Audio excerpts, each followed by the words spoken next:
ਸਤਿ ਸ਼੍ਰੀ ਅਕਾਲ ਜੀ। ਪੰਜਾਬ ਟੂਡੇ ਵੇਖ ਰਹੇ ਸਾਰੇ ਦਰਸ਼ਕਾਂ ਦਾ ਸਵਾਗਤ ਹੈ। ਪੰਜਾਬ ਟੂਡੇ ਦੇ ਵਿਸ਼ੇਸ਼ ਪ੍ਰੋਗਰਾਮ ਮੁਲਾਜ਼ਮ ਲਹਿਰ ਦੇ ਵਿੱਚ ਮੁਲਾਜ਼ਮ ਇੱਕ ਉਹ ਸੈਕਟਰ ਜੋ ਇੱਕ ਸੋਸਾਇਟੀ ਦੀ ਬੈਕਬੋਨ ਹੈ। ਕੋਵਿਡ ਦੇ ਦੌਰਾਨ ਵੀ ਇਹ ਸੈਕਟਰ ਨੇ ਆਪਣੇ ਜਾਨ ਦੀ ਪਰਵਾਹ ਨਾ ਕਰਦਿਆਂ ਹੋਇਆਂ ਵੀ ਕੱਲੇ ਘਰ ਤੱਕ ਪਹੁੰਚ ਕੇ ਆਪਣੀਆਂ ਡਿਊਟੀਆਂ ਨਿਭਾਈਆਂ ਹਨ। ਹਾਲਾਂਕਿ ਕਈ ਅਜਿਹੀਆਂ ਡਿਊਟੀਆਂ ਵੀ ਕੀਤੀਆਂ ਨੇ ਜੋ ਉਹਨਾਂ ਦੇ ਸਰਵਿਸ ਦੇ ਵਿੱਚ ਵੀ ਨਹੀਂ ਆਉਂਦੀਆਂ, ਪਰ ਫਿਰ ਵੀ ਇਹਨਾਂ ਮੁਲਾਜ਼ਮਾਂ ਨੇ ਫਰੰਟ ਲਾਈਨ ਵਾਰੀਅਰਸ ਬਣ ਕੇ ਸੁਸਾਇਟੀ ਦੀ ਸੇਵਾ ਕੀਤੀ ਹੈ। ਜਦ ਮੁਲਾਜ਼ਮ ਨੂੰ ਨੌਕਰੀ ਮਿਲ ਜਾਂਦੀ ਹੈ ਤਾਂ ਪੂਰੇ ਪਰਿਵਾਰ ਖੁਸ਼ੀਆਂ ਖੇੜੇ 'ਚ ਹੋ ਜਾਂਦੇ ਨੇ, ਪਰ ਮੁਲਾਜ਼ਮਾਂ ਨੂੰ ਆਪਣੀ ਡਿਊਟੀ ਦੇ ਦੌਰਾਨ ਕੀ ਦਿੱਕਤਾਂ ਆਉਂਦੀਆਂ ਨੇ, ਕੀ ਪਰੇਸ਼ਾਨੀਆਂ ਆਉਂਦੀਆਂ ਨੇ, ਇਹ ਸਾਰੀਆਂ ਦਿੱਕਤਾਂ ਅਤੇ ਪਰੇਸ਼ਾਨੀਆਂ ਅਸੀਂ ਇਸ ਪ੍ਰੋਗਰਾਮ ਦੇ ਵਿੱਚ ਆਪ ਜੀ ਦੇ ਸਾਹਮਣੇ ਸਨਮੁਖ ਰੱਖਦੇ ਹਾਂ।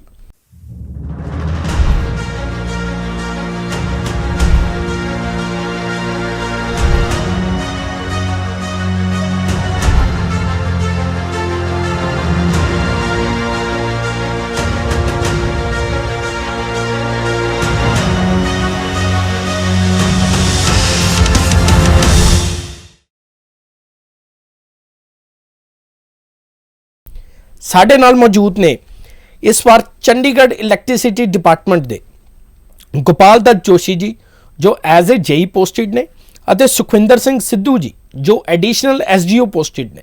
ਹਾਲਾਂਕਿ federation of UTE employee and works Chandigarh ਦੇ ਇਹ ਜਨਰਲ ਸੈਕਟਰੀ ਵੀ ਨੇ ਗੋਪਾਲ ਦੱਤ ਜੀ ਅਤੇ Sukhwinder Singh Sidhu ji UT power and union ਦੇ ਵਾਈਸ ਪ੍ਰੈਜ਼ੀਡੈਂਟ ਨੇ। ਸਵਾਗਤ ਹੈ ਜੀ ਸਭ ਤੋਂ ਪਹਿਲਾਂ ਤਾਂ ਜੀ। ਸਤਿ ਸ਼੍ਰੀ ਅਕਾਲ ਜੀ। ਸਤਿ ਸ਼੍ਰੀ ਅਕਾਲ ਜੀ, ਥੈਂਕ ਯੂ ਤੁਹਾਡਾ ਜੀ। ਸਭ ਤੋਂ ਪਹਿਲਾਂ ਗੋਪਾਲ ਦੱਤ ਜੀ ਮੈਂ ਇਹ ਪੁੱਛਣਾ ਚਾਹਾਂਗਾ ਕਿ ਯੂਨੀਅਨ ਕਦੋਂ ਬਣੀ, ਕੀ ਇਹਦਾ ਉਦੇਸ਼ ਹੈ? ਕਿਉਂਕਿ ਜਿਹੜੀ ਤੁਹਾਡੀ ਯੂਨੀਅਨ ਹੈ federation of UTE employees and work Chandigarh, ਇਹਦਾ ਕੀ ਉਦੇਸ਼ ਹੈ ਅਤੇ ਕਦੋਂ ਫਾਰਮ ਚ ਆਈ? ਜਿੱਥੇ ਤੱਕ ਸਾਡੀ ਯੂਨੀਅਨ ਦਾ ਇਸ਼ੂ ਹੈ, ਸਾਡੀ ਜਿਹੜੀ ਇਲੈਕਟ੍ਰਿਸਿਟੀ की यूनियन है यूटी पावर यूनियन, वो 1980 में साड़ी यूनियन रजिस्टर्ड हुई है इलैक्ट्रिसिटी की। ठीक है।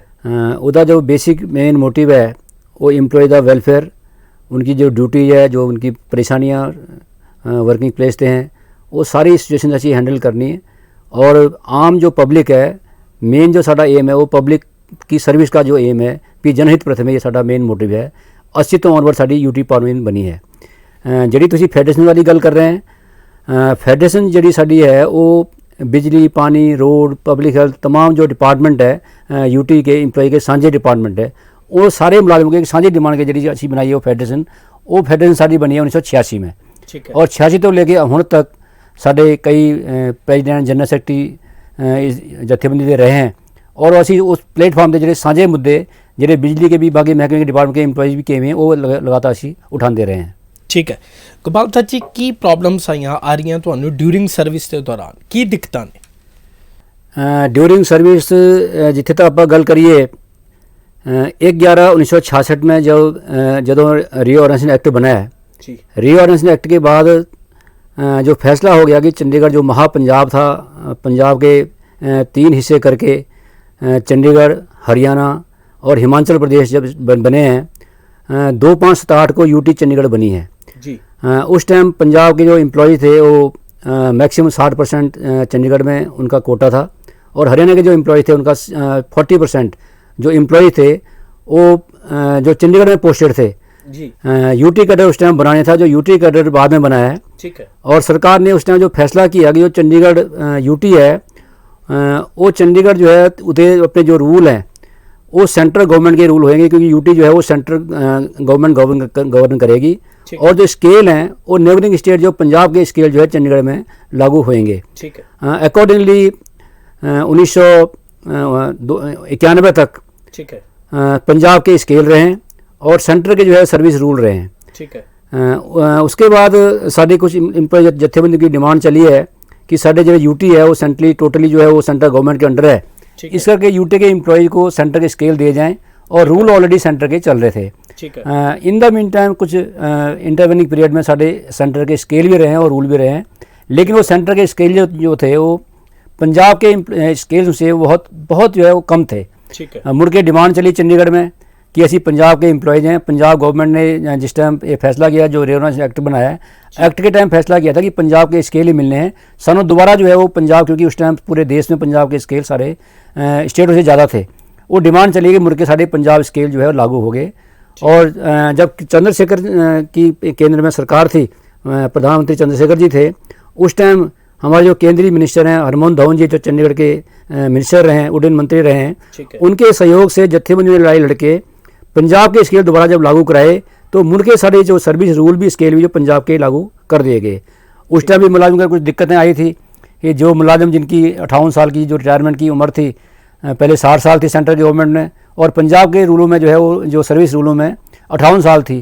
कुछ मुलाजिम जो रिटायर हो गए, लेकिन ओवरऑल जो है बेनिफिट जो है मुलाजिमों को काफ़ी बड़ी गिनती में हुआ है स्केलों करके, क्योंकि पंजाब के स्केल मोर देन बेटर थे सेंट्रल स्केलों के। आज की डेट में असी दोबारा ये कोई डिमांड नहीं है कि साड़ी जो स्केल है साढ़े वो सेंट्रल गवर्नमेंट के बराबर करो, लेकिन 27 तारीख को 27 मार्च को जो केंद्रीय गृह मंत्री चंडीगढ़ में आए, उन्होंने कुछ जत्थेबंदियों का नाम लेके उनके कि ये यूटी के एम्प्लॉय की डिमांड है, वो साढ़े जो रूल हैं वो सेंट्रल गवर्नमेंट के रूल भी और स्केल भी आज दोबारा उसके सेंट्रल सर्विस रूल और सेंट्रल पे स्केल रूल दोनों वो सेंट्रल गवर्नमेंट ने अनाउंसमेंट कर दी कि सेंटर के ही रूल जो चंडीगढ़ में लगेंगे और सेंटर के स्केल लगेंगे। इस करके इस टाइम बहुत बड़ा हादसा है, मुलाजिमों में बहुत बड़ा इस बात का गुस्सा भी है। हालांकि कई लोग जो है सरकार की इस बात की प्रशंसा भी कर रहे हैं कि उनकी रिटायर जो उम्र है, जो पंजाब रिटायरमेंट एज जो है वो पंजाब में 58 साल है, सेंटर में 60 साल हो जाएगी। वो जो है वो बहुत बड़ी खुशी नहीं है आम लोगों में।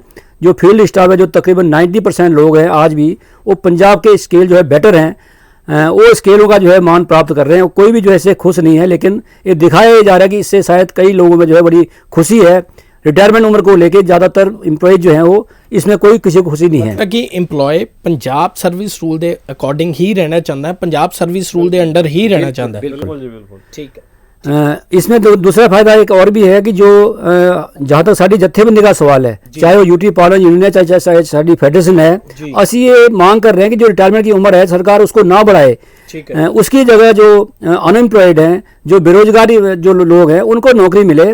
और पंजाब में जो रिक्रूटमेंट की जो उम्र है वो 37 साल तक है, जबकि सेंट्रल गवर्नमेंट की जो रिक्रूटमेंट की एज है वो 28 साल है। इस करके ऐसी ये डिमांड कर रहे हैं कि जो एम्प्लॉयज़ हैं उनकी रिटायरमेंट उम्र ना बढ़ा के जो नौजवान हैं, बेरोजगार हैं, जो डेली वेज आउटसोर्स से लगे हुए हैं, उन पोस्टों के उनको पक्का करो, ये सारी डिमांड है। ठीक है, ठीक है। एक केस चल रहा हैगा जी ਤੁਹਾਡਾ ਹਾਈ ਕੋਰਟ ਦੇ ਵਿੱਚ, ਠੀਕ ਹੈ ਨਾ, ਪ੍ਰਾਈਵੇਟਾਈਜੇਸ਼ਨ ਦੇ ਖਿਲਾਫ।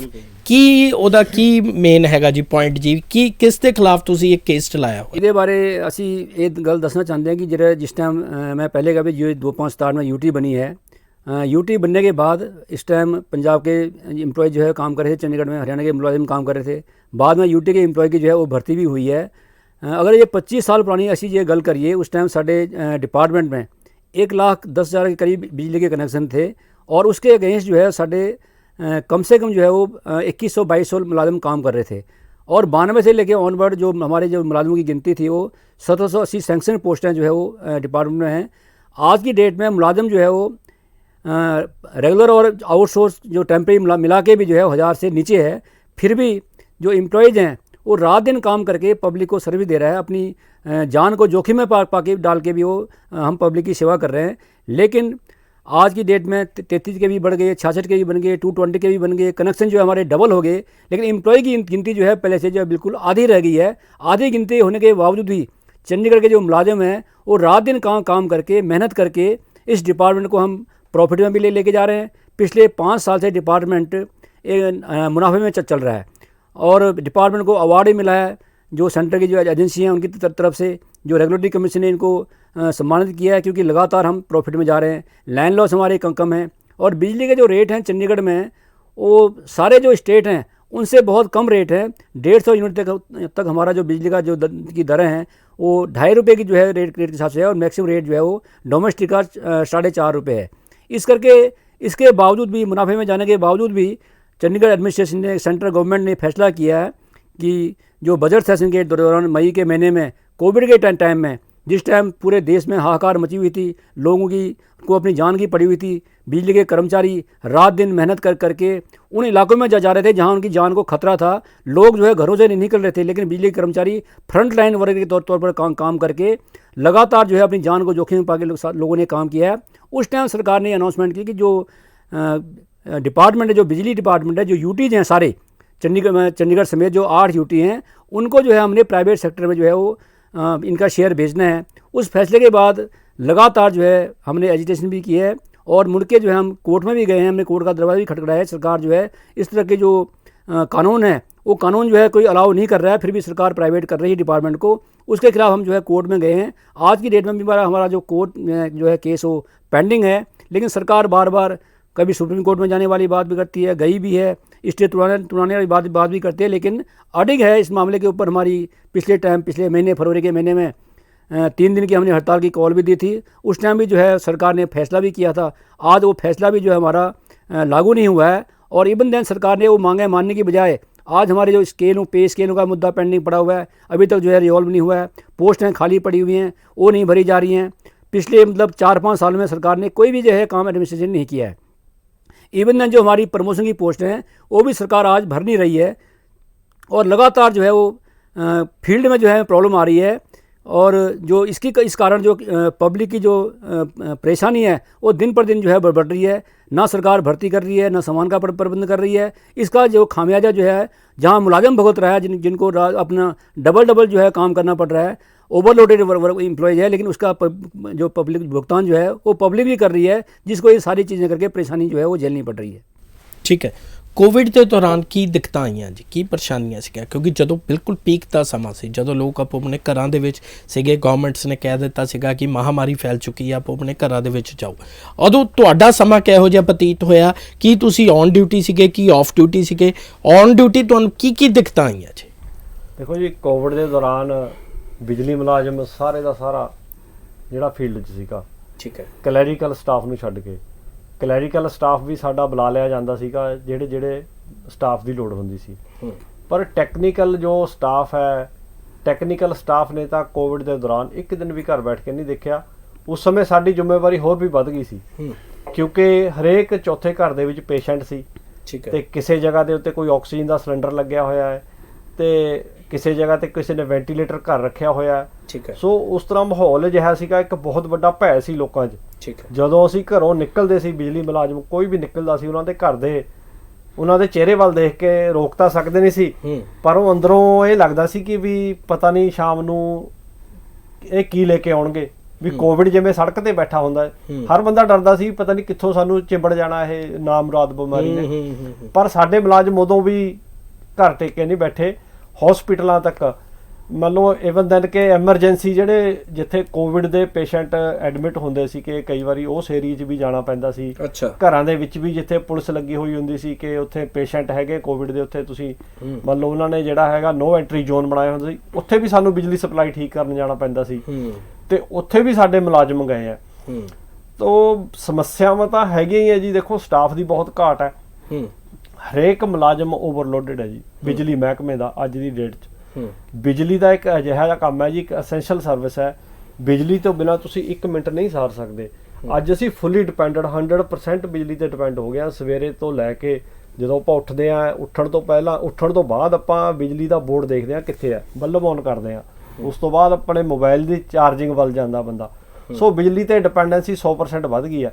ਪਰ ਸਰਕਾਰਾਂ ਬਿਜਲੀ ਵਿਭਾਗ ਦੇ ਮੁਲਾਜ਼ਮਾਂ ਤੋਂ ਵਿਸਲੀਆਂ ਹੋਈਆਂ ਇਹਨਾਂ ਨੂੰ ਕਿਸੇ ਕਿਸਮ ਦੀ ਸਹੂਲਤ ਨਹੀਂ ਹੈ। ਦੇਖੋ ਜੀ, ਇੱਕ ਬੰਦੇ ਨੂੰ 4-4 ਬੰਦਿਆਂ ਦਾ ਕੰਮ ਕਰਨਾ ਪੈਂਦਾ। ਜਿਵੇਂ ਜੋਸ਼ੀ ਜੀ ਨੇ ਦੱਸਿਆ ਕਿ ਸਾਡੀਆਂ ਸੈਂਕਸ਼ਨ ਪੋਸਟਾਂ 1800 ਤੋਂ ਉੱਤੇ ਹੈ ਤੇ ਸਾਰੇ ਮੁਲਾਜ਼ਮ ਮਿਲਾ ਕੇ ਜਿਹੜੇ ਮੁਲਾਜ਼ਮ ਆਊਟਸੋਰਸ ਦੇ ਨੇ ਜਾਂ ਰੈਗੂਲਰ ਨੇ 1000 ਦੇ ਕਰੀਬ ਮੁਲਾਜ਼ਮ ਹੈ ਜੀ।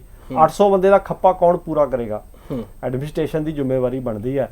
ਅਸੀਂ ਐਡਮਿਨਿਸਟ੍ਰੇਸ਼ਨ ਨੂੰ ਇਹੀ ਗੁਜ਼ਾਰਿਸ਼ ਕਰਦੇ ਹਾਂ ਕਿ ਕਿੰਨੇ ਅਸੀਂ ਆਪਣੇ ਡਿਮਾਂਡ ਜਿਹੜੇ ਨੋਟਿਸ ਦੇ ਲਏ, ਆਪਣੇ ਮੰਗ ਚਾਰਟ ਮੰਗ ਪੱਤਰ ਦੇ ਲਏ ਹੈ ਕਿ ਸਾਡੀਆਂ ਰੈਗੂਲਰ ਭਰਤੀਆਂ ਕੀਤੀਆਂ ਜਾਣ ਤਾਂ ਜੋ ਹਰੇਕ ਬੰਦੇ ਦੀ ਜ਼ਿੰਮੇਵਾਰੀ ਫਿਕਸ ਹੋਵੇ।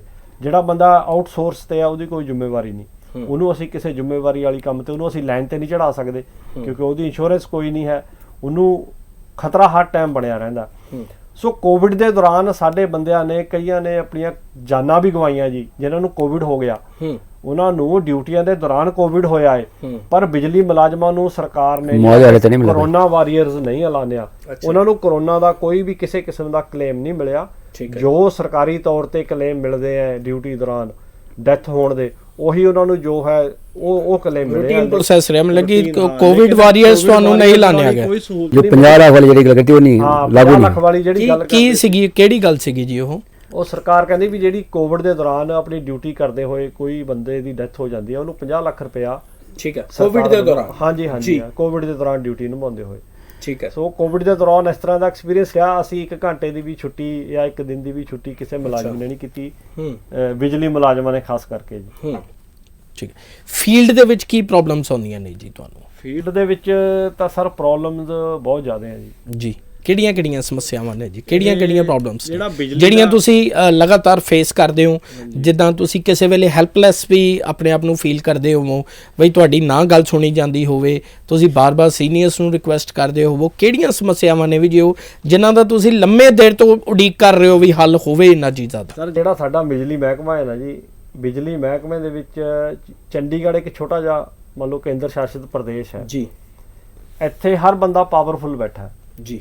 ਜੇ ਆਪਾਂ ਕਹੀਏ ਨਾ ਕਿ ਕਿਤੇ ਕਲਾਸ 4 ਰਹਿੰਦੇ ਆ ਜਾਂ ਮੰਨ ਲਓ ਜਾਂ ਕਲੋਨੀਆਂ ਹੈਗੀਆਂ ਏ, ਕਲੋਨੀਆਂ ਵਾਲੇ ਵੀ ਕੋਈ ਨਾ ਕੋਈ ਕਿਸੇ ਹਾਇਰ ਅਫਸਰ ਦੇ ਘਰ ਕੰਮ ਕਰਦਾ। ਠੀਕ ਹੈ। ਕੋਈ ਕਿਸੇ ਉੱਚ ਅਦਾਰੇ 'ਚ ਕੰਮ ਕਰਦਾ, ਕੋਈ ਸਵੀਪਰ ਹੈ, ਕੋਈ ਮਾਲੀ ਹੈ, ਤਾਂ ਉੱਥੋਂ ਵੀ ਪ੍ਰੈਸ਼ਰ ਹੁੰਦਾ ਹੈ ਕਿ ਅਸੀਂ ਬੜੇ ਸਾਹਿਬ ਤੋਂ ਫੋਨ ਕਰਾ ਦੇਣਾ ਜੀ ਸਾਡੀ ਬਿਜਲੀ ਕਿਉਂ ਨਹੀਂ ਆ ਰਹੀ। ਠੀਕ ਹੈ। ਇੱਕ ਪ੍ਰੈਸ਼ਰ ਕੰਮ ਕਰਨ ਦਾ ਹੈਗਾ। ਠੀਕ ਹੈ। ਤੇ ਦੂਜੀ ਜਿਹੜੀ ਚੀਜ਼ ਹੈ ਬਿਜਲੀ ਮੁਲਾਜ਼ਮਾਂ ਦੇ ਉੱਤੇ ਹਰ ਟਾਈਮ ਪ੍ਰੈਸ਼ਰ ਹੈ ਜੀ। ਹਰ ਟਾਈਮ ਸਾਨੂੰ ਕੰਮ ਦੇ ਦੌਰਾਨ ਇਹ ਰਹਿੰਦਾ ਹੈ ਕਿ ਦੇਖੋ ਇੱਕ ਬਿਜਲੀ ਦਾ ਕੰਮ ਇਹੋ ਜਿਹਾ, ਇੱਕ ਤਾਂ ਡਰ ਇਹ ਹੈ ਕਿ ਸਾਡਾ ਬੰਦੇ ਦੀ ਸਾਨੂੰ ਜਾਨ ਦੀ ਬਹੁਤ ਵੱਡੀ ਕੀਮਤ ਹੈ। ਠੀਕ ਹੈ। ਅਸੀਂ ਆਪਣੇ ਬੰਦੇ ਦੀ ਜਾਨ ਵੀ ਬਚਾਉਣੀ ਹੈ ਜੀ। ਤੇ ਸਾਡੇ ਅਫਸਰ ਇਹ ਨਹੀਂ ਸੋਚਦੇ ਕਿ ਬੰਦਾ ਕੰਮ ਕਿੱਦਾਂ ਕਰ ਰਿਹਾ। ਉੱਪਰੋਂ ਫੋਨ ਆਉਂਦਾ, ਹਾਇਰ ਅਥਾਰਟੀ ਤੋਂ ਫੋਨ ਆਉਂਦਾ ਵੀ ਫਲਾਣੇ ਜਗ੍ਹਾ ਦੀ ਬਿਜਲੀ ਚਾਲੂ ਕਰਕੇ ਦੱਸੋ। भाई हुक एंड कुक सामान है नहीं है, बंदे है नहीं कोई। ਬਸ ਉੱਪਰੋਂ ਆਰਡਰ ਆਇਆ ਨਾ ਵੀ 10 ਮਿੰਟ 'ਚ ਲਾਈਟ ਚਾਲੂ ਕਰਕੇ ਦੱਸੋ। ਠੀਕ ਹੈ। ਤੇ ਉਹ ਪਾਸ ਹੁੰਦਾ ਸਾਡੇ ਐਸਡੀਓ ਤੇ ਆ ਜਾਣਾ। ਐਸਡੀਓ ਨੇ ਅੱਗੇ ਆਪਣੇ ਸਬੋਰਡੀਨੇਟਰ ਨੂੰ, ਆਫਟਰ ਆਲ ਖੜਨਾ ਕਿੱਥੇ ਆ ਕੇ ਜੀ ਜੇਈ ਤੇ। ਹੁਣ ਜੇਈ ਕੀ ਕਰਦਾ ਹੈ? ਇੱਕ ਜੇਈ ਦੀ ਵੀ ਇਹਦੇ ਵਿੱਚ ਇੱਕ ਗੱਲ ਸੁਣ ਲਓ ਤੁਸੀਂ। ਜੇਈ ਸ਼ਾਮ ਨੂੰ 5 ਵਜੇ ਜਾਂਦਾ, 6 ਵਜੇ ਜਾਂਦਾ, 7 ਵਜੇ ਜਾਂਦਾ, ਘਰ ਜਾ ਕੇ ਬੈਠ ਕੇ ਘਰਦਿਆਂ ਨਾਲ ਚਾਹ ਪੀਣ ਲੱਗਦਾ ਜਾਂ ਪਾਣੀ ਪੀਣ ਲੱਗਦਾ, ਗਲਾਸ ਹਲੇ ਹੱਥ 'ਚ ਹੁੰਦਾ ਜਦੇ ਫੋਨ ਆ ਜਾਂਦਾ ਕਿ ਫਲਾਣੀ ਲਾਈਨ ਟ੍ਰਿਪ ਕਰ ਗਈ ਹੈ ਜੀ, ਫੀਡਰ ਬੰਦ ਹੋ ਗਿਆ। ਠੀਕ ਹੈ। ਉਹ ਉਸੇ ਤਰ੍ਹਾਂ ਉੱਥੇ ਹੀ ਛੱਡ ਕੇ ਫਿਰ ਉਹਨੂੰ ਵਾਪਸ ਜਾਣਾ ਪੈਂਦਾ ਜੀ। ਉਹ ਲਾਈਨ ਨੂੰ ਹੋਲਡ ਕਰਨ ਵਾਸਤੇ ਉਹਨੂੰ 2 ਘੰਟੇ ਲੱਗਦੇ ਆ ਕਿ 3 ਘੰਟੇ ਲੱਗਦੇ ਆ। ਇਹ ਕਿਸੇ ਨੇ ਨਹੀਂ ਪੁੱਛਣਾ ਜੇਈ ਨੂੰ, ਚਾਹੇ ਜੇਈ ਪਿਛਲੇ ਰਾਤ ਦਾ ਲੱਗਿਆ ਹੋਇਆ ਹੈ, ਉਹਨੂੰ ਅੱਜ ਸਾਰਾ कोई काम दे घंटे नहीं है। ਕਿਉਂਕਿ ਹੁਣ ਜਿਹੜੇ ਮਹੀਨੇ ਆ ਜੀ ਮਈ, ਜੂਨ, ਜੁਲਾਈ, ਇਹ 3 ਮਹੀਨੇ ਇਹੋ ਜਿਹੇ ਆ ਜਿਹਦੇ 'ਚ ਕਈ ਜੇਈ 72 ਘੰਟੇ ਲਗਾਤਾਰ ਲਾਈਨਾਂ ਤੇ ਚੱਲ ਰਹੇ ਆ। ਅੱਛਾ। ਉਹਨਾਂ ਦਾ ਕੋਈ ਐਕਸਕਿਊਜ਼ ਨਹੀਂ ਸੁਣਨਾ ਕਿਸੇ ਨੇ ਕਿ ਤੂੰ ਪਿਛਲੇ 72 ਘੰਟੇ ਤੋਂ ਜਾਂ ਪਿਛਲੇ 20 ਘੰਟੇ ਤੋਂ ਕੰਮ ਤੇ ਲੱਗਿਆ ਹੋਇਆ ਨਾ। ਨੋ, ਜਦੋਂ ਤੱਕ ਉਹਦਾ ਏਰੀਆ ਸਹੀ ਨਹੀਂ ਹੁੰਦਾ ਉਹ ਜਾ ਨਹੀਂ ਸਕਦਾ। ਅੱਛਾ। ਜੇਈਆਂ ਦੀ ਘਾਟ ਹੈ, ਲਾਈਨਮੈਨਾਂ ਦੀ ਬਹੁਤ ਵੱਡੀ ਘਾਟ ਹੈ, दफ्तर में फील्ड में ਦਫ਼ਤਰ ਦੇ ਵਿੱਚ ਜਿਹੜੇ ਕਲੈਰੀਕਲ ਸਟਾਫ ਦੀ ਬਹੁਤ ਘਾਟ ਹੈ। ਸੋ ਇਸ ਕਰਕੇ ਉਹ ਪ੍ਰੋਬਲਮ ਜੇਈ ਦੀ ਕਹੀ ਜੀ ਜ਼ਿੰਮੇਵਾਰੀ ਹੈ। ਜੇਈ ਦੀ ਫੀਲਡ ਵਾਲੇ ਜੇਈ ਦਾ ਏਰੀਆ ਦੂਜਾ ਜੇਈ ਮੇਨਟੇਨ ਕਰ ਹੀ ਨਹੀਂ ਸਕਦਾ। ਠੀਕ ਹੈ। ਉਸ ਜੇਈ ਨੂੰ ਪਤਾ ਕਿਹੜੀ ਲਾਈਨ ਕਿੱਥੋਂ ਆਉਂਦੀ ਹੈ, ਉਸੇ ਜੇਈ ਨੇ ਪਰਮਿਟ ਕਟਾਉਣਾ ਹੈ ਗ੍ਰਿਡ ਤੋਂ, ਉਸੇ ਦੇ ਹੀ ਸਾਈਨ ਹੋਣੇ ਆ ਉੱਥੇ। ਕੋਈ ਦੂਜਾ ਬੰਦਾ ਲਾਈਨ ਚਾਲੂ ਨਹੀਂ ਕਰਾ ਸਕਦਾ। ਠੀਕ ਹੈ। ਉਹਦੀ ਲੱਤ ਖੜੀ ਹੋ ਰਹਿਣੀ ਹੈ, ਉਹਨੇ ਖੜੀ ਲੱਤ ਕੰਮ ਕਰਾਉਣਾ ਹੈ। ਤਾਂ ਇੱਕ ਥੋੜੀ ਜੀ ਹੋਰ ਗੱਲ ਇਹ ਹੈਗੀ ਆ, ਪਰਿਵਾਰਕ ਗੱਲ ਹੈ ਕਿ ਪਰਿਵਾਰਾਂ ਦੇ ਵਿੱਚ ਆਪਾਂ ਆਮ ਪ੍ਰੋਗਰਾਮ ਬਣਾ ਕੇ ਜਾਂਦੇ। ਕਿਸੇ ਬੱਚੇ ਦਾ ਜਨਮ ਦਿਨ ਹੈ, ਆਪਾਂ ਤੁਸੀਂ ਵੀ ਕੰਮ ਵਾਲੇ ਹੋ, ਤੁਸੀਂ ਆਪਾਂ ਟਾਲਤਾ 2 ਦਿਨ ਹੋ ਗਏ ਟਾਲਦਿਆਂ ਨੂੰ ਵੀ ਚੱਲ ਬੇਟਾ ਤੈਨੂੰ ਕੱਲ੍ਹ ਨੂੰ ਲੈ ਕੇ ਜਾਵਾਂਗੇ, ਨਹੀਂ ਤੈਨੂੰ ਕੱਲ੍ਹ ਨੂੰ ਲੈ ਕੇ ਜਾਵਾਂਗੇ। ਅਸੀਂ ਪ੍ਰੋਗਰਾਮ ਬਣਾ ਲੈਂਦੇ ਹਾਂ, ਸਾਡੇ ਜੇਈ ਹੋਏ, ਐਸਡੀਓ ਹੋਏ, ਕੋਈ ਵੀ ਹੋਏ, ਪ੍ਰੋਗਰਾਮ ਬਣਾ ਲਿਆ। ਪ੍ਰੋਗਰਾਮ ਬਣਾ ਕੇ ਚੱਲ ਅੱਜ ਸ਼ਾਮ ਨੂੰ ਚੱਲਦੇ ਹਾਂ, ਅੱਜ ਮੌਸਮ ਠੀਕ ਹੈ ਵੀ ਸ਼ਾਮ ਨੂੰ ਚੱਲਦੇ ਹਾਂ, ਚੱਲ 5 ਵਜੇ ਆ ਜਾਵਾਂਗੇ, 6 ਵਜੇ ਆ ਜਾਵਾਂਗੇ, 7 ਵਜੇ ਚੱਲਾਂਗੇ ਆਪਾਂ, ਚਲੋ ਤੁਹਾਨੂੰ ਬੱਚਿਆਂ ਨੂੰ ਮਾਰਕੀਟ 'ਚ ਘੁਮਾ ਲਿਆਵਾਂਗੇ, ਖਿਲਾ ਪਿਲਾ ਲਿਆਵਾਂਗੇ। ਠੀਕ ਹੈ। ਬੱਚੇ ਤਿਆਰ ਹੈ, ਫੋਨ ਜਾਂਦਾ ਵੀ ਹਾਂ ਵੀ ਪਾਪਾ ਆਏ ਨਹੀਂ, ਫਿਰ ਉਹ ਦੱਸਦਾ ਵੀ 10 ਮਿੰਟ 'ਚ ਆਇਆ, ਤੁਸੀਂ ਤਿਆਰ ਰਹੋ। ਉਹ ਗੱਡੀ ਹਲੇ ਗੇਟ ਕੋਲ ਵੀ ਨਹੀਂ ਪੁੱਜਦੀ, ਪਿੱਛੋਂ ਫੋਨ ਆ ਜਾਂਦਾ ਤੁਹਾਡਾ ਤਾਂ ਫੀਡਰ ਟ੍ਰਿਪ ਹੋ ਗਿਆ। ਓਹੋ। ਉੱਥੇ ਫਿਰ ਜੇ ਤਾਂ ਉਹ ਨਹੀਂ ਜਾਂਦਾ ਤਾਂ ਦਫ਼ਤਰ 'ਚ ਕਲੇਸ਼ ਹੈ। ਹਾਂ, ਜੇ ਉਹ ਜਾਂਦਾ ਹੈ, ਜੇ ਨਹੀਂ ਜਾਂਦਾ ਤਾਂ ਘਰ ਕਲੇਸ਼ ਹੈ। ਜੇ ਡਿਊਟੀ ਤੇ ਜਾਂਦਾ ਹੈ ਤਾਂ ਘਰ ਕਲੇਸ਼ ਹੈ, ਜੇ ਨਹੀਂ ਜਾਂਦਾ ਤਾਂ ਦਫ਼ਤਰ 'ਚ ਕਲੇਸ਼ ਹੈ। ਲੱਗੀ ਹੈ ਜੀ ਬੜੀ ਹੋਰ ਤਰ੍ਹਾਂ ਦੀ ਸਥਿਤੀ ਹੈ ਵੀ ਸੋਸ਼ਲ ਲਾਈਫ, ਪਰਿਵਾਰਕ ਲਾਈਫ ਬਿਲਕੁਲ ਹੀ मतलब कि डिस्टर्ब है इस तरह। ਡਿਊਟੀ ਜਿਹੜਾ ਹੈਗਾ ਹੈ ਸ਼ਾਰਟੇਜ ਆਫ ਸਟਾਫ। ठीक है। दूजी गल ये है इसमें सरकार ਜਿਹੜੇ ਕਿਉਂਕਿ ਬਿਜਲੀ ਡਿਪਾਰਟਮੈਂਟ ਸਾਡੇ ਜਿਹੜੀ JERC ਜਿਹੜੀ ਸਾਡੇ स्टैंडर्ड परफॉर्मेंस है कि ਤੁਸੀਂ इतने टाइम तो ये काम करना है, 1 घंटे 2 घंटे के अंदर ਤੁਸੀਂ फ्यूज लगाने हैं, 4 घंटे के अंदर तुसी केबल बदलनी है, मतलब 3 दिन के अंदर तुसी मीटर चेंज करना है। एक तो साढ़े को ऊपर जो है वो जरा परफॉर्मेंस स्टैंडर्ड परफॉर्मेंस JERC का है।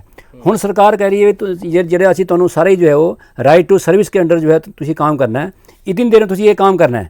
जे साढ़े को JE की शॉर्टेज है, जे साढ़े को लाइनमैन की शॉर्टेज है, दफ्तर में जो है साड़ी अकाउंटेंट की सर्विस शॉर्टेज है, UDC LDC की शॉर्टेज है, जिन्हें मतलब लोगों के बिल बनाने हैं, काम करने हैं, लेकिन सरकार जो है वो शॉर्टेज वो कमी पूरी नहीं कर रही है।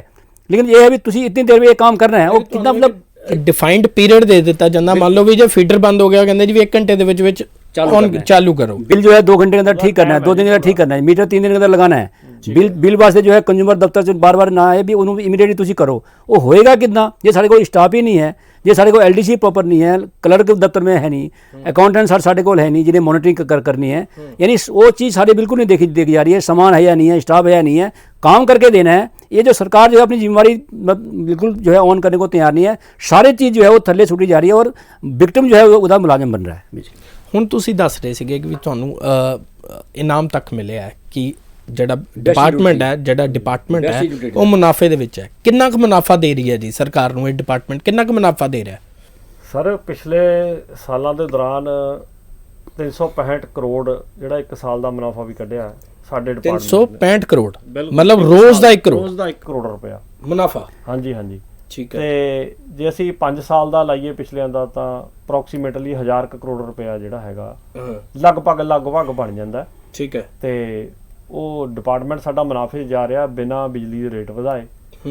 ਤੇ ਬਾਕੀ ਐਫੀਸ਼ੀਐਂਸੀ ਜਿਹੜੀ ਕਿ ਜਿਵੇਂ ਸਟੈਂਡਰਡ ਪਰਫਾਰਮੈਂਸ ਦੀ ਜੋਸ਼ੀ ਜੀ ਗੱਲ ਕਰ ਰਹੇ ਸੀ, ਤੁਹਾਨੂੰ ਹੁਣੇ ਦੱਸਿਆ ਕਿ ਸਾਡਾ ਇੱਕ ਟਾਈਮ ਫਾਰਮੈਟ ਫਿੱਟ ਕੀਤਾ ਹੋਇਆ ਹੈ। ਰਾਈਟ ਟੂ ਸਰਵਿਸ ਐਕਟ ਤਾਂ ਹੁਣ ਇਸ ਮਹੀਨੇ 'ਚ ਲਾਗੂ ਕੀਤਾ ਹੈ ਮਾਰਚ। ਅੱਛਾ, ਰਾਈਟ ਟੂ ਸਰਵਿਸ ਐਕਟ ਇਸ ਮਹੀਨੇ ਲਾਗੂ ਕਰਤਾ ਹੈ, ਮਾਰਚ 'ਚ ਲਾਗੂ ਕੀਤਾ ਹੈ ਚੰਡੀਗੜ੍ਹ ਐਡਮਿਨਿਸਟ੍ਰੇਸ਼ਨ ਨੇ ਵੀ, ਚੰਡੀਗੜ੍ਹ ਸਾਰੇ ਦੇ ਵਿੱਚ। ਪਰ ਸਾਡਾ ਤਾਂ ਇਹ 2010 ਤੋਂ JERC ਦਾ ਜਿਹੜਾ ਸਟੈਂਡਰਡ ਪਰਫਾਰਮਾ ਜਿਹੜਾ ਲਾਗੂ ਕੀਤਾ ਹੋਇਆ 9-10 ਤੋਂ ਤੁਹਾਡਾ ਮਤਲਬ ਚੰਡੀਗੜ੍ਹ 'ਚ ਹੁਣ ਲਾਗੂ ਹੋਇਆ। ਤੁਹਾਡੇ ਤੇ 2009-10 ਤੋਂ ਚੱਲ ਰਿਹਾ। JERC ਦਾ ਜੁਆਇੰਟ ਇਲੈਕਟ੍ਰਿਸਿਟੀ ਜਿਹੜਾ ਰੈਗੂਲੇਟਰੀ ਕਮਿਸ਼ਨ ਹੈ ਉਹਦਾ ਸਟੈਂਡਰਡ ਪਰਫਾਰਮਾ ਸੀ, ਉਹਦੇ 'ਚ ਹਰੇਕ ਕੰਮ ਦਾ ਟਾਈਮ ਸੀਗਾ ਤੇ ਉਦੋਂ ਤੋਂ ਚੱਲ ਰਿਹਾ। ਇਹ ਪਿਛਲੇ 5 ਸਾਲ ਜਿਹੜੇ ਲੰਘ ਕੇ ਗਏ ਆ ਉਹਦੇ 'ਚ 5 ਸਾਲਾਂ ਤੇ ਲਗਾਤਾਰ ਅਸੀਂ ਜਿਹੜਾ ਹੈਗਾ ਬੈਸਟ ਯੂਟਿਲਿਟੀ ਦਾ ਅਵਾਰਡ, ਉਹ ਪਰਫਾਰਮਾ ਸਾਡਾ ਸਟੈਂਡਰਡ ਮੇਨਟੇਨ ਹੁੰਦਾ ਸੀ, ਵਿਦਨ ਟਾਈਮ ਅਸੀਂ ਜਿਹੜਾ ਕੰਮ ਕਰਦੇ ਸੀ। ਠੀਕ ਹੈ। ਬਿਨਾਂ ਮੰਨ ਲਓ ਸ਼ਾਰਟੇਜ ਆਫ ਸਟਾਫ ਤੋਂ ਬਾਵਜੂਦ ਵੀ, ਤੇ ਉਹਦੇ ਤਹਿਤ ਵੀ ਤੇ ਮਟੀਰੀਅਲ ਦੀ ਘਾਟ ਤੋਂ ਬਾਵਜੂਦ ਵੀ ਅਸੀਂ ਜਿਹੜਾ ਹੈਗਾ ਕੰਮ ਕਰਕੇ ਦਿੰਦੇ ਰਹੇ ਆ, ਕਰਦੇ ਵੀ ਰਵਾਂਗੇ। ਪਰ ਸਰਕਾਰ ਨੂੰ ਬੇਨਤੀ ਇਹ ਵੀ ਹੈ ਕਿ ਜੇ ਤੁਸੀਂ ਰਾਈਟ ਟੂ ਸਰਵਿਸ ਐਕਟ ਜਿਹੜਾ ਤੁਸੀਂ ਲਾਗੂ ਕੀਤਾ ਹੈ ਤੇ ਨਾਲ ਦੀ ਨਾਲ ਤੁਸੀਂ ਮੁਲਾਜ਼ਮਾਂ ਦਾ ਵੀ ਦੇਖੋ ਨਾ ਕਿ ਇੱਕ ਮੁਲਾਜ਼ਮ ਨੂੰ ਕਿੰਨਾ ਕੰਮ ਕਰਨਾ ਪੈ ਰਿਹਾ। ਸਾਡੇ ਡਿਪਾਰਟਮੈਂਟ ਦੇ ਵਿੱਚ ਹੈੱਡ ਡਰਾਫਟਸਮੈਨ ਹੁੰਦਾ ਜੀ ਡਿਵੀਜ਼ਨ ਦੇ ਵਿੱਚ, ਜਿਹੜਾ ਟੈਕਨੀਕਲ ਸਾਰੇ ਕੰਮਕਾਰ ਨੂੰ ਦੇਖਦਾ, ਉਹਨੂੰ ਜਦੋਂ ਐਕਸ਼ਨ ਨੇ ਪਾਸ ਕਰਨਾ ਹੈ ਉਸ ਕੋਈ ਐਸਟੀਮੇਟ ਨੂੰ ਉਸ ਤੋਂ ਪਹਿਲਾਂ ਐਕਸ਼ਨ ਸਾਹਿਬ ਤੋਂ ਪਹਿਲਾਂ ਉਹ ਸਾਡੇ ਹੈੱਡ ਡਰਾਫਟਸਮੈਨ ਨੇ ਦੇਖਣਾ। ਉਹ ਸਾਰਾ ਜਿਹੜੀ ਸਕੀਮ ਹੈ ਉਹਨੇ ਦੇਖ ਕੇ ਉਹਦੇ 'ਚ ਕੀ ਘਾਟਾਂ ਨੇ, ਕੀ ਕਮੀਆਂ ਨੇ, ਉਹਨਾਂ ਨੂੰ ਦੂਰ ਕਰਨਾ ਹੈ। ਉਹਨਾਂ ਨੂੰ ਦੂਰ ਕਰਕੇ ਫਿਰ ਉਹ ਐਕਸ਼ਨ ਦੀ ਐਗਜ਼ੈਕਟਿਵ ਇੰਜੀਨੀਅਰ ਦੀ ਟੇਬਲ ਤੇ ਜਾਣਾ, ਫਿਰ ਉਹ ਕਲੀਅਰ ਹੋਣਾ। ਸਾਡੀਆਂ ਡਿਵੀਜ਼ਨਾਂ 'ਚ ਹੈੱਡ ਡਰਾਫਟਸਮੈਨ ਹੀ ਨਹੀਂ ਹੈ ਜੀ, ਸਾਡੀਆਂ ਡਿਵੀਜ਼ਨਾਂ ਦੇ ਜੂਨੀਅਰ ਡਰਾਫਟਸਮੈਨ ਨਹੀਂ ਹੈ, ਕਲਰਕ ਨਹੀਂ ਹੈ, ਤੇ ਡਰਾਫਟਸਮੈਨ ਨਹੀਂ ਹੈ, ਤੇ ਰੀਡਿੰਗ ਲਾਈਨ ਵਾਲੇ ਮੀਟਰ ਰੀਡਰ ਨਹੀਂ ਹੈ, ਇਵਨ ਤਨਖਾਹ ਬਣਾਉਣ ਵਾਸਤੇ ਸਟਾਫ ਨਹੀਂ ਹੈ, ਤਨਖਾਹ ਬਣਾਉਣ ਵਾਸਤੇ ਸਟਾਫ ਨਹੀਂ ਹੈ। ਚੰਡੀਗੜ੍ਹ ਯੂਟੀ ਇਲੈਕਟ੍ਰਿਸਿਟੀ ਡਿਪਾਰਟਮੈਂਟ ਦਾ ਇਹ ਹਾਲ ਹੋਇਆ ਪਿਆ। ਸਾਡੇ ਅਫਸਰਾਂ ਨੂੰ ਜਿਹੜੇ ਸਬ ਡਿਵੀਜ਼ਨਲ ਆਫਿਸਰ ਹੈ ਸਾਡੇ SDOs ਹੈ, ਉਹਨਾਂ ਨੂੰ ਪਤਾ ਉਹ ਕਿੱਦਾਂ ਉਹ ਸਾਰਾ ਸਟਾਫ ਕਿਸ ਤਰ੍ਹਾਂ ਮੇਨਟੇਨ ਕਰਨਾ ਪੈ ਰਿਹਾ। ਹਾਲਤ ਬੜੀ ਪਤਲੀ ਹੋਈ ਪਈ ਹੈ ਹਰੇਕ ਸੀਟ ਦੀ। ਉੱਪਰਲੀ ਜਿਹੜੀ ਹਾਇਰ ਅਥਾਰਟੀ ਉਹ ਕਿਸੇ ਦੀ ਸੁਣ ਕੇ ਰਾਜੀ ਨਹੀਂ, ਉਹਨਾਂ ਨੂੰ ਸਿਰਫ ਕੰਮ ਤੇ ਕੰਮ ਚਾਹੀਦਾ, ਵੀ ਕੰਮ ਚਾਹੀਦਾ ਸਾਨੂੰ ਮੁਸ਼ਕਲ ਨਹੀਂ ਦੱਸਣੀ, ਸਾਨੂੰ ਲਾਈਟ ਚੱਲਦੀ ਚਾਹੀਦੀ ਹੈ। ਦੇਖੋ ਜੇ ਲਾਈਟ ਕਿੱਦਾਂ ਚੱਲਦੀ ਰੱਖਾਂਗੇ ਅਸੀਂ, ਸਾਡੇ ਕੋਲ 1 ਮੀਟਰ ਦਾ ਟੋਟਾ ਨਹੀਂ ਹੈਗਾ 3 ਕੋਰ ਵਾਇਰ ਦਾ, 4 ਕੋਰ ਵਾਇਰ ਦਾ, ਸੌਰੀ 3 ਫੇਸ 4 ਕੋਰ ਵਾਇਰ ਦਾ, ਸਾਡੇ ਕੋਲ 1 ਮੀਟਰ ਦਾ ਟੋਟਾ ਨਹੀਂ ਹੈ। ਤੇ ਉਹ ਹੁਣ ਗਰਮੀ ਜਿਹੜੀ ਹੈ ਸਿਰ ਤੇ ਹੈ, ਉਹ ਵੀ ਕਿਸੇ ਨਾ ਕਿਸੇ ਪਾਸਿਓਂ ਕਿਸੇ ਨਾ ਕਿਸੇ ਤਰੀਕੇ ਨਾਲ ਪ੍ਰਾਈਵੇਟ ਕੰਟਰੈਕਟਰ ਦੇ ਰਾਹੀਂ ਕਰਵਾਈਏ ਜਾਂ ਕਿਸੇ ਤਰ੍ਹਾਂ ਕਰਾਈਏ, ਪਰ ਉਹ ਕਰਨਾ ਪੈਂਦਾ ਜੀ, ਕਰਨਾ ਪੈਂਦਾ। ਹਾਂਜੀ ਹਾਂਜੀ। ਇੱਕ ਬੜੀ ਵੱਡੀ ਗੱਲ ਆਉਂਦੀ ਹੈ ਜੀ ਸਾਰਿਆਂ ਦੇ ਵਿੱਚ, ਜਦੋਂ ਸਪਲਾਈ ਚੱਲ ਜਾਂਦੀ ਹੈ ਉਦੋਂ ਪਬਲਿਕ ਤੁਹਾਨੂੰ ਮਲਟੀਪਲ ਕਾਲਸ ਕਰਨਾ ਪੈਂਦੀਆਂ ਵੀ ਪਬਲਿਕ ਨੂੰ ਕਿਤੋਂ ਲੱਭ ਗਿਆ ਜੀ, JE ਸਾਹਿਬ ਦਾ ਨੰਬਰ ਲੱਭ ਗਿਆ, ਐਡੀਸ਼ਨਲ SDO ਸਾਹਿਬ ਦਾ ਲੱਭ ਗਿਆ, SDO ਸਾਹਿਬ ਦਾ ਲੱਗ ਗਿਆ। ਉਹ ਕਿਹੋ ਜਿਹਾ ਵਰਤੀਰਾ ਹੁੰਦਾ ਜੀ ਆਮ ਪਬਲਿਕ ਦਾ, ਉਸ ਚੀਜ਼ ਨੂੰ ਕਿੱਦਾਂ ਡੀਲ ਕਰਦੇ ਹੋ ਜੀ ਤੁਸੀਂ? ਪਬਲਿਕ ਦਾ ਪ੍ਰੈਸ਼ਰ ਬਹੁਤ ਹੁੰਦਾ ਜੀ। ਹਰ ਬੰਦਾ ਇਹ ਕਹਿੰਦਾ ਹੈ ਵੀ ਮੇਰੇ ਬਿੱਲ ਦੇ ਨਾਲ ਬਿਜਲੀ ਮਹਿਕਮਾ ਚੱਲਦਾ, ਉਹਨਾਂ ਦਾ ਹੱਕ ਵੀ ਹੈ ਕਿਉਂਕਿ ਉਹ ਬਿੱਲ ਦਿੰਦੇ ਆ। ਉਹਨਾਂ ਦਾ ਮਤਲਬ ਹੁੰਦਾ ਵੀ ਕਿ 2 ਮਿੰਟ 'ਚ ਬਿਜਲੀ ਆ ਜਾਣੀ ਚਾਹੀਦੀ ਹੈ। ਕਈ ਵਾਰੀ ਤਾਂ ਇੱਕ ਮਤਲਬ ਹਾਸੋਹੀਣੀ ਗੱਲ ਵੀ ਹੈ ਕਿ ਜਦੋਂ ਲਾਈਟ ਜਾਂਦੀ ਹੈ ਪੱਖਾ ਬੰਦ ਨਹੀਂ ਹੁੰਦਾ ਹਲੇ, ਫੋਨ ਸ਼ੁਰੂ ਹੋ ਜਾਂਦੇ, ਮਲਟੀਪਲ ਕਾਲਸ ਜਿਹੜੀਆਂ ਹੈਗੀਆਂ ਉਹ ਆਉਣੀਆਂ ਸ਼ੁਰੂ ਹੋ ਜਾਂਦੀਆਂ। ਅੱਛਾ, ਉਸ ਦੌਰਾਨ ਇੱਕ ਕੀ ਗੱਲ ਹੁੰਦਾ, ਇੱਕ ਤੁਸੀਂ ਵੀ ਮੀਡੀਆ ਵਾਲੇ ਹੋ, ਤੁਹਾਡੇ ਕੋਲ ਵੀ ਇਹ ਗੱਲ ਆਉਂਦੀ ਹੋਏਗੀ ਕਿ ਬਿਜਲੀ ਵਾਲੇ ਫੋਨ ਨਹੀਂ ਚੱਕਦੇ ਕੰਪਲੇਂਟ ਸੈਂਟਰ ਦੇ ਉੱਤੇ। ਜੀ, ਸਭ ਤੋਂ ਵੱਡੀ ਗੱਲ ਇਹ ਆਉਂਦੀ ਹੈ ਵੀ ਫੋਨ ਨਹੀਂ ਚੱਕਦੇ, ਕੰਪਲੇਂਟ ਸੈਂਟਰ ਜਾਂ ਅੰਗੇਜ ਰੱਖਤਾ ਜਾਂ ਫੋਨ ਨਹੀਂ ਚੱਕਦੇ। ਉੱਥੇ ਗੱਲ ਕੀ ਹੈ, ਸਾਡੇ ਕੰਪਲੇਂਟ ਸੈਂਟਰ ਦੇ ਉੱਤੇ ਇੱਕ ਲੈਂਡਲਾਈਨ ਹੈ, ਇੱਕ ਮੋਬਾਈਲ ਫੋਨ ਹੈ, ਜਿਹੜਾ ਮੰਨ ਲਓ ਲੈਂਡਲਾਈਨ ਦੇ ਉੱਤੇ ਕੰਜ਼ੂਮਰ ਦੀ ਕੰਪਲੇਂਟ ਆ ਰਹੀ ਹੈ। ਮੋਬਾਈਲ ਫੋਨ ਇਸ ਕਰਕੇ ਦਿੱਤਾ ਹੋਇਆ ਕਿ ਏਰੀਆ ਵਾਲਾ ਇੰਚਾਰਜ ਜੇਈ, ਉੱਥੇ ਕੰਮ ਕਰਦਾ ਲਾਈਨਮੈਨ, SDO, ਉਹਨੇ ਰਿਪੋਰਟ ਲੈਣੀ ਹੁੰਦੀ ਹੈ ਕੰਪਲੇਂਟ ਸੈਂਟਰ ਵਾਲੇ ਬੰਦੇ ਤੋਂ ਕਿ ਕੀ ਹੋ ਰਿਹਾ, ਜਾਂ ਫਿਰ ਲਾਈਨ ਸਟਾਫ ਨੇ ਉਹ ਤੋਂ ਕੋਈ ਸਪਲਾਈ ਬੰਦ ਕਰਾਉਣੀ ਹੁੰਦੀ ਹੈ ਜਿੱਥੇ ਉਹ ਬੈਠਾ ਹੁੰਦਾ, ਡਾਇਰੈਕਸ਼ਨਸ ਪਾਸ ਕਰਨੀ ਹੁੰਦੀ, ਉਹ ਫੋਨ ਉਸ ਵਾਸਤੇ ਹੈ। ਠੀਕ ਹੈ।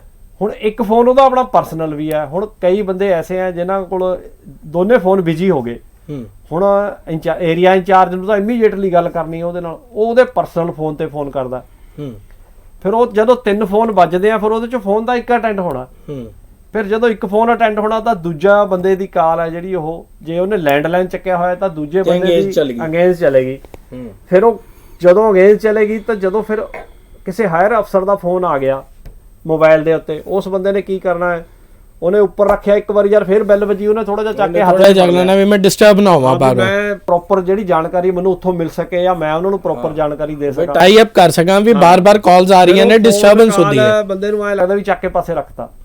ਉੱਥੇ ਫਿਰ ਝਗੜਾ ਵੀ ਹੁੰਦੇ ਆ, ਬਹੁਤ ਝਗੜੇ ਵੀ ਹੁੰਦੇ, ਸਾਨੂੰ ਕਈ ਵਾਰੀ ਪੁਲਿਸ ਵੀ ਲਾਉਣੀ ਪੈਂਦੀ ਕੰਪਲੇਂਟ ਸੈਂਟਰਾਂ ਤੇ। ਅੱਛਾ, ਸੋ ਸਾਡੀ ਜਨਤਾ ਨੂੰ ਵੀ ਬੇਨਤੀ ਹੈ ਕਿ ਭਾਵੇਂ ਤੁਸੀਂ ਕਿਸੇ ਵੀ ਥਾਂ ਤੇ ਰਹਿੰਦੇ ਹੋ, ਜਿਹੜਾ ਬਿਜਲੀ ਮੁਲਾਜ਼ਮ ਹੈ ਉਹ ਕਦੇ ਨਹੀਂ ਇਸ ਗੱਲ ਨੂੰ ਲੈ ਕੇ ਕਦੇ ਫੀਲਡ 'ਚ ਨਹੀਂ ਨਿਕਲਦਾ ਕਿ ਲੋਕਾਂ ਦੀ ਲਾਈਟ ਬੰਦ ਕਰੀਏ। ਉਹਦਾ ਮੋਟਿਵ ਹੁੰਦਾ ਕਿ ਛੇਤੀ ਤੋਂ ਛੇਤੀ ਲਾਈਟ ਚੱਲੇ ਤਾਂ ਜੋ ਸਾਡੇ ਮਨ ਨੂੰ ਵੀ ਸ਼ਾਂਤੀ ਮਿਲੇ, ਕਿਉਂਕਿ ਫੋਨ ਜਦੋਂ ਲਾਈਟ ਬੰਦ ਹੈ ਲੋਕਾਂ ਦੀ ਸਾਨੂੰ ਕੌਣ ਚੈਨ ਨਾਲ ਬੈਠਣ ਦੇ ਦੇਗਾ, ਜਦੋਂ ਲਾਈਟ ਬੰਦ ਹੋਏਗੀ ਲਾਈਟ ਚੱਲੇਗੀ ਤਾਂ ਅਸੀਂ ਸ਼ਾਂਤੀ ਨਾਲ ਬੈਠਾਂਗੇ।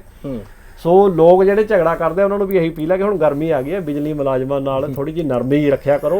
ये भी जो शॉर्टेज ऑफ स्टाफ है, जो सामान का है, वो सरकार के ऊपर प्रेशर पाओ। लेकिन सानू असी इस बार की खुशी भी है इस गल दी कि चंडीगढ़ की जो मैक्सिमम जो पब्लिक है वो साढ़े नाल जो है वो बिल्कुल कोऑपरेटिव बिहेव करती है, और उन्हें पता है कि इस स्टैंडर्ड परफॉर्मेंस के बावजूद, शॉर्टेज के बावजूद बिजली मुलाजिम जो है रात दिन काम करके साड़ी प्रॉपर सानू सर्विस दे रहे हैं और सस्ती बिजली मिल रही है। इस गल सानू मान भी है। दूजी गल ये भी साडे जिद्दां मैं भर्ती वाली गल करी थी भी, पहले साड़ी रेगुलर भर्ती होंदी थी, ठीक है, पिछले 1966 तो लेके वर्चाज साला स्टाफ होंदा था। वर्चाज स्टाफ जो है 3 साल बाद जो है वो पक्का हो जाता था। मुड़ के सारा सिस्टम डेली वेज का हो गया शुरू भी, अब हम तो जहाँ तक असीं डेली वेज रखेंगे।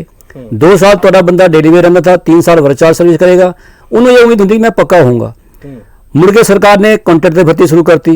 और आज की डेट च बहुत बड़ी जी हस्सोहाने वाली गल ये है कि जब जैम पोर्टल सरकार ने पहले मतलब तैयार किया कि जरा ई market government e market portal GeM portal ਉਹਦੇ ਥਰੂ ਬੇਸਿਕਲੀ ਸ਼ੁਰੂਆਤ ਤੋਂ ਇਹ ਕਰੀ ਸੀ ਵੀ ਜਿਹੜੀ ਅਸੀਂ ਪਰਚੇजिंग ਕਰਨੀ ਹੈ ਸਾਮਾਨ की, ਉਹ इसी जैम के थ्रू करनी है। ठीक है। मुड़ के सरकार ने वो सामान की बजाय ਹੁਣ ਬੰਦੇ ਵੀ ਸਟਾਫ ਵੀ ਜੋ ਹੈ ਉਹ ਜੈਮ ਪੋਰਟਲ ਦੇ ਥਰੂ ਸ਼ੁਰੂ ਕਰਤਾ। ਅੱਛਾ, ਵੀ ਉਹਦੇ ਥਰੂ ਜੋ ਹੈ ਜਿਹੜੇ ਅਸੀਂ ਆਊਟਸੋਰਸ वर्कर रखने हैं वो भी जो है पोर्टल के थ्रू रखेंगे। ठीक है। ना उन वर्करों की जो है वो कोई ईपीएफ की कोई मतलब प्रॉपर कैलकुलेशन है, ना उनको कोई डीसी रेट है वो प्रॉपर मतलब कई जगह दिया जा रहा है। ये बड़ी मतलब बहुत बड़ी एक जातीय हो रही है कि जैम पोर्टल के थ्रू जो ठेकेदार आ रहे हैं वो हर ठेकेदार पहले वो घाटे में जो है वो टेंडर ले लेंगे, मुड़ के जो है उन वर्करों का शोषण करके जो है पैसे जो है सरेआम जो है वो ले जा रहे हैं। जे पैसे तुझे नहीं दोगे अगले तो तनख्वाह नहीं देंगे। यानी बहुत बड़ा एक शोषण जो है जैम पोर्टल थ्रू बाकी महकमे में हो रहा है, और साढ़े महकमे में जो है वो गल लगातार हो रही है।